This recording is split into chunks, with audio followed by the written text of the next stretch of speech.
All right, Scott Tatey, entertainment writer extraordinaire, filming this on the AT&T Samsung Galaxy 9. We're plugging everyone today, folks. And let's plug this guy, Nick Zeigler, in town for the Monaco Hall of Fame yesterday. But I did a little research, and Scott's taught me a lot about you in recent years. But I just was blown away by the fact that you played in a lot more bands other than the 4019s, which you continue to tour with today.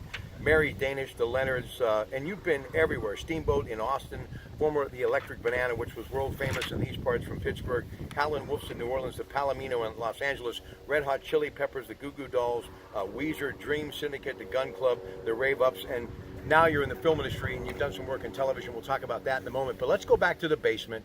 Monaco, you were born in Rochester, and I mentioned many times we've all of our baby boomers were born in Rochester, and then we kind of matriculated wherever the Ohio River took us. Yeah. He ended up in Monaco, I ended up in New Brighton. But you're in a basement, which is what we do in Western Pennsylvania. If you're not canning goods and cooking pasta, you're learning to play the drums at 14 by just listening to people like the Stones? Yeah, I would put the record on and just figure out what they were doing. In the old days, you'd slow it down. You'd try and figure out the drum beats by slowing them or backing up. But my parents would leave 3 hours faithfully during the work weeks, you know, and then they'd come. I knew where they'd be gone for 3 hours. They say, "Kid, you learn.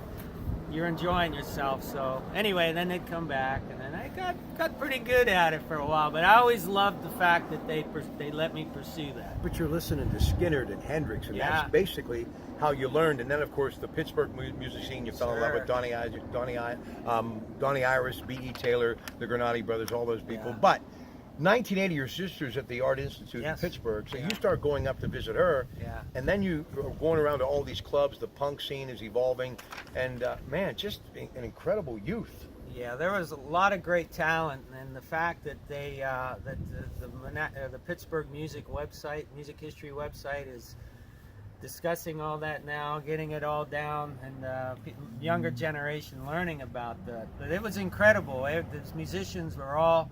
It was a different scene. There was the Decade scene, and then there was the Electric Banana. I always said there was a rivalry, but Joe Grishecki will say it didn't exist. So he performed with some punk bands later on. So they Grishecki performed Yeah. with punk bands? yeah, I think I think Anti-Flag perhaps, and Nice. they did. It was like a bonding, as it were. So yeah, but they dispelled the rumors. All right, so Flags of Our Fathers and in television, NCIS, Criminal Minds. You've been in the business of lighting as Yes, far as sir. Hollywood for a long time. How'd that happen? A Pittsburgh friend of mine that I met in California, and we through rock and roll, we became friends. And he said, "Hey, I'm in the lighting business. If you ever Want a want to normal come life." where?" Yeah, I said, "If you're ready to make the jump," and one thing led to another. I was in entertainment. I was in the record industry. He said, "Hey, you want to come work on a show?" And sure enough, I said, "Let's do it." So I got into the union, and 15 years later, still doing it. Listen, I've emceed that Hall of Fame dinner a few times. How good is it still coming home? It was wonderful. Seeing all my teachers, my friends, family, everyone involved in the Hall of Fame, selection committee, everyone. They take care of it. It's all the T's are crossed, the I's are dotted. They're wonderful people. I can't say enough about them. Your mom and dad so special, and your dad, of course, a veteran. And I just want to look back at his life for a moment. You know, we've got that American Legion post 580 in Monaco. We're going to be doing some Veterans Day stuff, so the VFW in Rochester.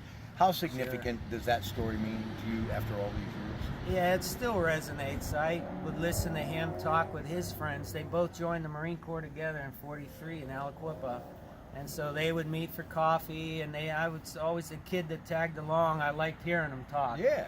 And one thing they would forget I was there, and I would absorb their stories. But when they talked to me, it was always about the camaraderie, that type of thing.